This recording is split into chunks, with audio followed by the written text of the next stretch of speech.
राजनीति में सफल होना है तो जनता के हितों का रखना होगा ध्यान, क्योंकि जनता को अच्छे नेताओं के प्रति वोट देकर जीत दिलाने से होगा उनके हर समस्या का समाधान। नमस्कार, आप देख रहे हैं मेरा भारत मीडिया और मैं हूं रमाकांत सिंह। हर खबर आपके साथ, आपके हाथ रुक कर लेते हैं आज की चुनावी खबर की। चुनावी दंगल में लोकसभा चुनाव का रन जैसा जैसा तैयार हो रहा है, सभी प्रत्याशी लगातार जोर लगा रहे हैं। देश भर में लोकसभा चुनावी दंगल में सभी पार्टियां जनता को लुभावने वादे देकर उनको अपनी ओर खींचने को कमर कसे हुए हैं और अपने अपने क्षेत्र में भ्रमण कर रहे हैं। सभी पार्टियां जीत हासिल करने के लिए एड़ी और चोटी का जोड़ लगा रही है। वही जो दृश्य आप देख पा रहे हैं, बिहार की हॉट सीट में शुमार काराकाट लोकसभा क्षेत्र में 7वें और अंतिम चरण के तहत 1 जून को मतदान कराए जाने हैं, जिसको लेकर सभी पार्टियों की नामांकन की प्रक्रिया अभी जारी है।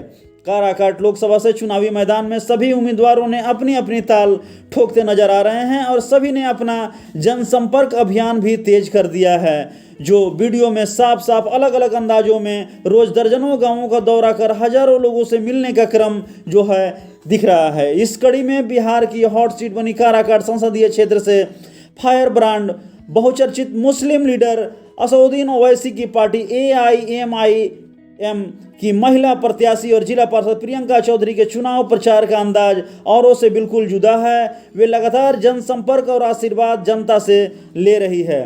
खासतौर से अल्पसंख्यक के वोटरों को अपने पक्ष में कर समीकरण में एक नई जान उन्होंने ला दी है। साथ ही मल्लाह जाति के साथ पिछड़ा, अति पिछड़ा, दलित से वोट अलग अंदाज में मांगकर शिक्षित हिंदू महिला का चेहरा बन AIMIM से जनता के विकास को एजेंडा बताकर अपनी ओर जनता से वोटिंग करने और उनको आशीर्वाद लेकर काराकाट का रन में बिल्कुल मजबूती से तैयार है। और काराकाट का रन जीतने के लिए उन्होंने एड़ी और चोटी एक कर ली है, क्योंकि जनता ही जनार्दन है, वही खेवनहार है। प्रियंका चौधरी क्षेत्र में जहां भी वोट मांगने जा रही है, वोटरों को रिश्ते की गर्माहट महसूस करा रही है। साथ ही यह भी एहसास करा रही है कि वह कौन लगती है। इस दौरान वह बिल्कुल सधे और 90 तुले अंदाज में विरोधियों पर निशाना साध रही है और सिर्फ जनता के विकास की बात दोहरा रही है।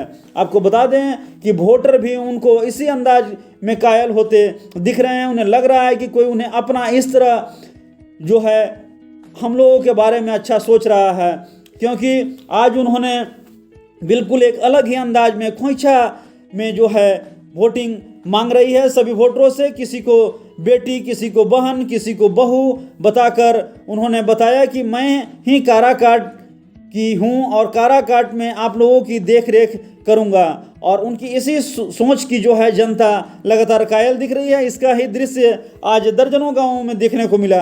बहरहाल ये तो आने वाला वक्त तय करेगा, जब 4 जून को EVM का दरवाज़ा खुलेगा, जब किसकी किस्मत खुलती है और कौन हो जाता है पस्त। फिलहाल काराकाट का चुनाव में जनता प्रियंका चौधरी की अदा से है मस्त। जनता जागरूक है, जनता सब जानती है उसे किन मुद्दों पर कैसे प्रतिनिधि चुनकर नेता का चुनाव करना है, जो आने वाला 5 सालों में उसका भविष्य निर्धारित करे। और देखिए उन्होंने क्या कुछ इस जनसंपर्क के दौरान बताया। मैं अभी पहुंचा हूं काराकाट लोकसभा के शेख बीघा गांव में, और यहाँ जो तस्वीरें देख पा रहे हैं कि यहाँ काफी संख्या में यहाँ लोग जो विद्यमान हैं और अल्पसंख्यक समाज के लोग यहाँ विद्यमान हैं। और यहाँ सभी लोग चाहते हैं कि एक अच्छा नेता आए और बिल्कुल जो जनता के हक में है वो काम करे, क्योंकि एक अच्छा नेता ही देश में बदलाव ला सकता है और निश्चित रूप से जनता और देश में प्रगति के पथ पर जो है एक बदलाव लाने के लिए वो विवश रहता है। और इसी क्रम में आज हम यहाँ पहुँचे हैं शेख बीघा में, और हमारे साथ प्रत्याशी हैं श्री प्रियंका चौधरी जी। ये अब नाम की मोहताज नहीं रही और चूंकि लगातार जनसंपर्क जो है लगातार दर्जनों गांवों में करते हुए आज यहाँ पहुंचे हैं। इनसे जानते हैं कि ये जनसंपर्क जो यात्रा कर रहे हैं आखिर इसको कैसे देख रहे हैं। जी नमस्कार। सबसे पहले आपके जो व्यूवर्स हैं उनका धन्यवाद कि वो आपके चैनल के माध्यम से मेरे विचार को जान रहे हैं। और जो जनसंपर्क मैं हर जगह कर रही हूँ तो ढेरों स्नेह, प्रेम और आशीर्वाद लोगों का मिल रहा है और एक विश्वास, हौसला इस बेटी का जग रहा है कि अब लोग भी पहले से जागरूक हो चुके हैं और वो इस बार जो है सही उम्मीदवार को अपना वोट देने वाले हैं और जिताने वाले हैं, जो उनकी आवाज़ को संसद भवन में प्रदर्शित कर सके। काराकाट के लिए क्या संकल्प रहेगा जो जनता को भाएगा? जी, काराकाट के लिए सबसे पहला संकल्प है कि काराकाट बचाओ, बाहरी भगाओ। बाहरी भगाओ जी। क्योंकि बाहरी जो हैं आज तक रह लिए भैया, 15 साल तक रहे हैं, 20 साल तक रहे हैं लगभग, कुछ किए नहीं आप। तो इसलिए पहला संकल्प तो यही है कि ये करना है। दूसरा है कि यहाँ बेरोज़गारी एक इशू है। बेरोज़गारी के लिए मैंने पहले भी बहुत बार कहा है कि मैं फैक्ट्री का निर्माण करवाने वाली हूँ और लघु उद्योग जो है वो फैक्ट्री का वजूद होगा जहाँ वहाँ शुरू होगा। दूसरा है शिक्षा के लिए मैं यूनिवर्सिटी के तब्दील में हूँ कि यूनिवर्सिटी जो है वो निर्मित हो जाए। और क्योंकि अभी मैं शेख बीघा में हूँ तो यहाँ की जर्जर सड़क को आप देख रहे हैं, ये सड़क भी एक मुद्दा है। अगर मैं आगे बढ़ती हूँ तो इस सड़क पे मेरा ध्यान ज़रूर होगा। उसके अलावा शेख बीघा जो है उसका एक इशू है कि कोरोना से पहले यहाँ लोग आते थे, पहले ट्रेन जो है यहाँ रुकती थी, लेकिन ऐसे हमारे जो पूर्व सांसद हैं रह चुके जो भी, तो उनकी इतना कृपा है कि उसकी वजह से अब कोरोना के बाद यहाँ कोई ट्रेन जो है नहीं रुकती है। सोननगर जंक्शन जो है वहाँ पे पहले ट्रेनें रुकती थी, लेकिन अब वर्तमान में वहाँ कोई एक्सप्रेसवे नहीं रुकता है, तो लोगों को काफ़ी दिक्कतों का सामना करना पड़ता है। पास ही में हमारा डेहरी रेलवे स्टेशन है, वंदे भारत जिसको दुल्हन की तरह देखा जाता है, राजधानी जो कि दूल्हे की तरह विराजमान है, ये सब के लिए डेहरी रेलवे स्टेशन जो है उसको उस लायक ही नहीं समझा जाता है कि जहाँ ये सब ट्रेनें रुके। तो इसका मतलब काराकाट जो है वो सरकार की नज़र में भी उसकी कोई औकात नहीं है। तो ये सब जो है अपनी असलियत इस बार जनता अपने वोट के थ्रू दर्शाने वाली है। ओवैसी साहब की पार्टी AIMIM जो है लगातार आप पर विश्वास की है, तो अल्पसंख्यक समाज में आपको क्या रुझान दिख रहा है? अल्पसंख्यक जो हैं और दलित अत्यंत पिछड़े, ये आज तक जो है सब चीज़ खोते आए हैं, और अब जो है आप जो कि कास्ट सेंसस हमारे सामने ला चुका है कि उनका जो परसेंटेज है उसके हिसाब से उनको RJD ने भागीदारी नहीं दी, और जिस चीज़ की उनको ज़रूरत थी वो जो है हमेशा से RJD को सपोर्ट किए, सब चीज़ खोए। और अब जो है क्योंकि ओवैसी साहब हमेशा लोगों के लिए, अपने लोगों के लिए आवाज़ उठाए हैं, ऐसे लोग जो दलित अत्यंत पिछड़े और अल्पसंख्यक हैं, तो इस बार प्रियंका चौधरी उनके द्वारा चुनी गई है इस क्षेत्र में उन्हीं के कार्य को आगे अग्रसर करने के लिए। और मैं उनके लिए जो है, मेरी यही रुझान है कि उनका जो बेरोज़गारी, अशिक्षा, ये सब मुद्दा है, इसके लिए मैं आगे तत्पर हूँ और वो मेरे लिए खड़े होंगे, मैं उनके लिए खड़ी होंगी। एक चुनाव में अहम बातें निकल के आ रही है कि जितनी ज़्यादा भागीदारी उतनी ज़्यादा हिस्सेदारी, इस बात में कितनी सच्चाई है? जी, सच्चाई तो आपको दिख ही गया, जैसा कि मुस्लिमों के साथ हुआ। हमने देखा कि उस कम्युनिटी को RJD में कोई जगह नहीं मिली। 18% रहते हुए उनको मात्र 2 सीट मिला। 14% यादव्स की थी, उनको जो है 9 सीट मिली। तो आप देख रहे हैं कि कितना ज़्यादा यहाँ पर भेदभाव किया जा रहा है कि वो सेंसस फिर किस काम का ना। अगर आप जो कह रहे हैं, आपकी कही बात आप उसी पर अमल नहीं कर रहे हैं, तो ये तो सरकार को समझना चाहिए था ना। ये तो लोगों को समझना चाहिए कि आप जब ऐसी बात कर रहे हैं तो आपने तो आँख खोल दी लोगों की, तो अब तो लोग अपनी हक को मांगेंगे ना। अब उनका हक जो है उनको चाहिए, दीजिए, फिर जितना होना चाहिए हिस्सेदारी उनको मिलना चाहिए। क्योंकि आखिर आप इस चीज़ को अगर देखिए, अगर आप बोलिएगा कि 5 रोटी में 10 लोग खा लें, पॉसिबल है, और कहीं जो है 5 ही लोग हैं उनके लिए आप 5 रोटी दे दीजिए, ये पॉसिबल नहीं है। इस तरह भेदभाव नहीं करना चाहिए। तो अल्पसंख्यक समाज के बारे में जैसे कहा जाता है, लगातार अल्पसंख्यक समाज जो है ठगा जाता है, तो क्या आज तक ठगी हुई है? जी, बेशक हुई है, ये ठगी हुई है। क्योंकि आज तक जो है, आप जिस एरिया में मैं आई हूँ वो अगर देखें आप आसपास के घर को, तो कितने अच्छी तरह से जो है आलीशान मकान बने हुए हैं, और सड़क की हालत देख लीजिए। तो ये ठगी इनके साथ हुई है लोकल लेवल पे। आप आसपास में बाकी सारे जगहों को देख लीजिए, तो हमेशा तो उनके साथ ठगी ही हुई है, चाहे यूनिवर्सिटी के नाम पे हो, स्कॉलरशिप के नाम पे हो, बेरोज़गारी हटाने के नाम पे हो। केवल लोग उनका वोट लेकर जाते हैं और करते कुछ नहीं है। लेकिन ये प्रियंका चौधरी जो है, अगर उनके बीच में आई है और उनसे वादा कर रही है, तो इस बार अपने वादे पर वो खड़ी उतरेगी, अगर उनकी आवाज़ बनती है तो उनके वोट की। जनता अगर आपको सराखों पे बिठाती है, जनता आपको चुनाव में जो है जीत दर्ज कराती है, तो अल्पसंख्यक के लिए क्या कुछ कार्य आपका रहेगा? जी, अल्पसंख्यक के लिए क्योंकि फील्ड्स बहुत सारे हैं, चाहे वो शिक्षा का ले लीजिए, तो यूनिवर्सिटी की ज़रूरत है यहाँ पर। अगर आप यहाँ वर्तमान में मैं शेख बीघा में हूँ, तो यहाँ पर जैसा कि मैंने कहा सोननगर जंक्शन, वहाँ पर ज़रूरत है एक्सप्रेसवे की, जहाँ मतलब एक्सप्रेसवे ट्रेन जो है, एक्सप्रेस ट्रेन, वो सब रुक सके, उसकी ज़रूरत है।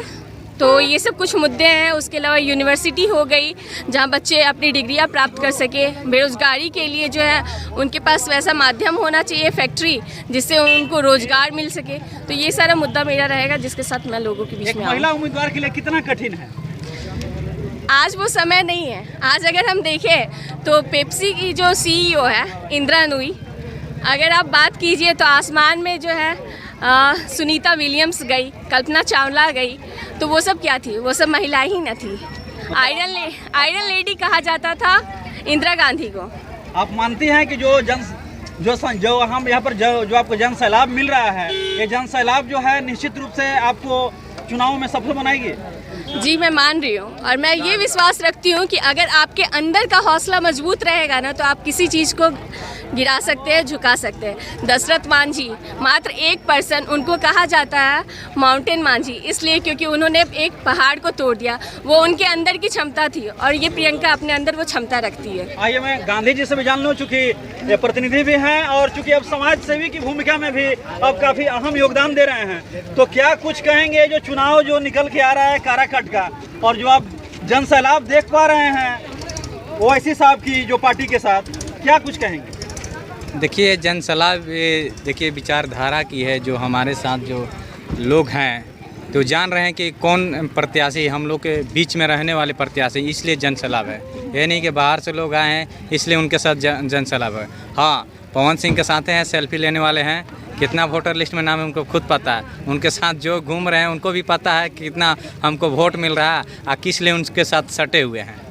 अल्पसंख्यक समाज आज तक लगातार जो है राजद का साथ देते आई है, उस वोटिंग को कैसे आप जोड़ेंगे? देखिए, अब उनका खुद का आ गया है, समाज के लड़ने वाले, खुद समाज के उनको देखभाल करने वाले, तो क्यों दूसरे को देंगे, क्यों दूसरे को दें?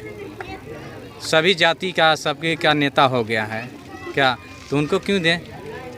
मान के चलिए इनका 18% परसेंटेज है, तो इनको 2 सीट क्यों मिलना चाहिए? उनको भी भागीदारी होनी चाहिए, जितने संख्या उतनी भागीदारी होनी चाहिए। क्या संकल्प रहेगा? संकल्प रहेगा, विकास का रहेगा, मुद्दा रहेगा, और बाहरी भगाओ और क्षेत्रीय लाओ। अब बाहरी के यहाँ नहीं चलने वाला है।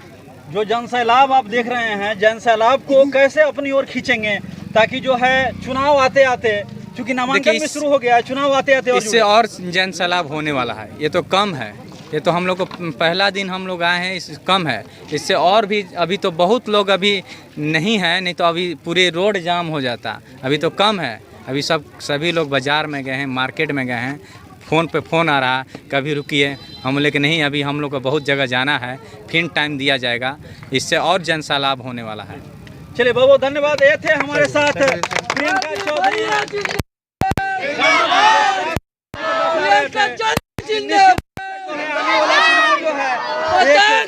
इतिहास लिखेगा और निश्चित रूप से ये जो है जनार्दन के हाथों में है। जनता जो चाहेगी वही होगा और जनता जो है निश्चित रूप से जो है काराकाट का इतिहास बदलेगी और अल्पसंख्यक समाज भी लगातार जो है बिल्कुल इनके साथ है और लगातार जो है जनसंपर्क यात्रा के दौरान ये चीजें सामने आ रही है। लगातार लोग जो है जुड़ते जा रहे हैं और देख रहे हैं कि इनका जो नेता है, नेता निश्चित रूप से विकास करने वाला है और विकास के साथ जो है गति को जो है काराकाट के विकास की ओर जो है इसे बढ़ाएगा।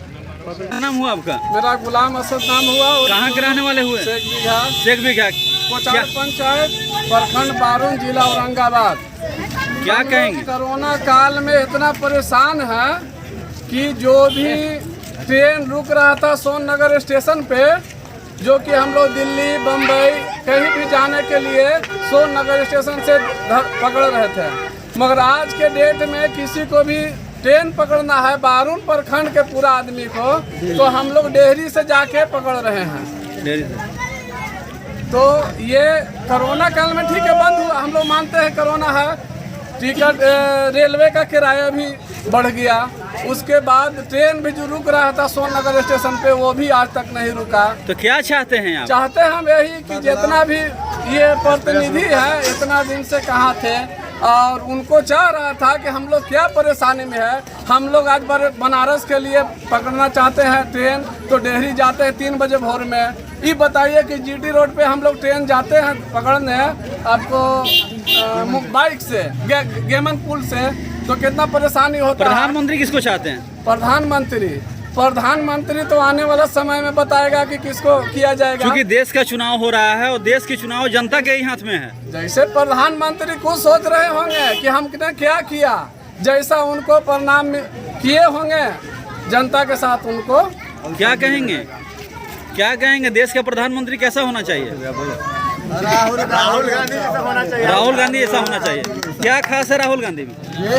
क्या खास है राहुल गांधी में? देखिए मोदी जी जो हैं केवल जात और पात करके जीते और अभी तक हैं, और राहुल जी जो प्रधानमंत्री बनेंगे वो सबको मिला के चलेंगे और चल रहे हैं। क्या कहेंगे? पहले से कोई प्रत्याशी ओवैसी साहब का यहाँ नहीं था, तो एक बात भी कही जाती है कि जितने ज़्यादा भागीदारी उतने ज़्यादा हिस्सेदारी, तो मुसलमानों को हिस्सेदारी क्यों नहीं? मुसलमान के हिस्सेदारी होना चाहिए, नहीं हो रहा तो भाई अपना नेता चुना पड़ेगा मुसलमान को। कब चुनेंगे? बस अब आ गया है करीब टाइम चुनने का, और पतंग छाप को दिखाया जाएगा कि किस में जा रहा है। ओवैसी साहब के बारे में क्या ख्याल है? वैसे आपको बहुत अच्छे हैं, हम लोग का नेता वही है, हर काम में लड़ते हैं। एक महिला हिंदू उम्मीदवार को उन्होंने जगह दी है, क्या कहेंगे? बहुत खुशी की बात है। लग रहा है कि बदलाव होगा। काराकाट से बदलाव होगा। बदलाव होगा। अल्पसंख्यक समाज जो है एक होगा, जरूर होगा। एक होगा। किस मुद्दे पर? किस मुद्दे पर एक होंगे? देखिए, जब खुला मंत्री तेजस्वी यादव बोले थे कि जिसकी जितनी बड़ी भागीदारी उतनी बड़ी हिस्सेदारी, उस हिसाब से हम लोग को मिला कहाँ? तो हम लोग अपना उम्मीदवार देख रहे हैं। अगर किसी तरह कोई बात होता है, चाहे दलित पे हो, अति पिछड़ा पे हो, चाहे अल्पसंख्यक समाज पे हो, तो संसद भवन में सिर्फ 2 ही सांसद हैं जो आवाज उठाते हैं। किस मुद्दा के लिए? किस मुद्दा के लिए आप लोग एक साथ हैं? किसी भी मुद्दा के लिए। इस गांव के विकास के लिए क्या चाहते हैं? क्या होना चाहिए? गांव के विकास के पहले तो हम लोग के यहाँ हाई स्कूल नहीं है, ना उर्दू हाई स्कूल है। लड़कियों को पढ़ने जाने के लिए बहुत तकलीफ होता है। हम लोग को यहाँ से 3 किलोमीटर जाना पड़ता है, 4 किलोमीटर लड़कियों को। यहाँ हाई स्कूल नहीं है, इतनी बड़ी गांव है। और ये जो सड़क आप देख रहे हैं, ये बहुत सारे गाँवों को जोड़ती है, करीब 70-80 गाँव इधर है। एक भी यहाँ हाई स्कूल नहीं है। बहुत दिक्कत है पढ़ाई के लिए, बच्चों के लिए। ट्रेन का दिक्कत। क्या करेंगे आप लोग? लाइट सही से नहीं रहता है, लाइट 8 घंटा बंद होता है, थोड़ा सा हवा चलेगा तो 8 घंटा थोड़ा सा हवा चलेगा, लाइट बंद हो जाएगी। मेरा नाम अमन है। अमन जी, आप युवा वोटर हैं, इस बार पहली बार वोट करेंगे 1 जून को, क्या होगा काराकाट में?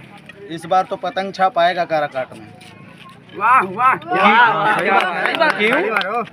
पतंग छाप हमारा सब जातिवाद देख रहा है, तो हम भी देखेंगे जातिवाद। बीजेपी जातिवाद देख रहे हैं, सब देख रहे हैं। आगे राम मंदिर का ये कर रहे हैं, वो कर रहे हैं। हम तो काराकाट से अभी अवैसी जी को लाएंगे। तो फिर माई कहाँ जाएगी? एमवाई कहाँ जाएगी? एमआई ही तो है काराकाट से। एमवाई हम नहीं जानते हैं, हम काराकाट से पतंग छाप को वोट देंगे, सिर्फ काराकाट से पतंग है इस बार इस गांव का। वैसी की तरफ है, 90% वैसी की तरफ है।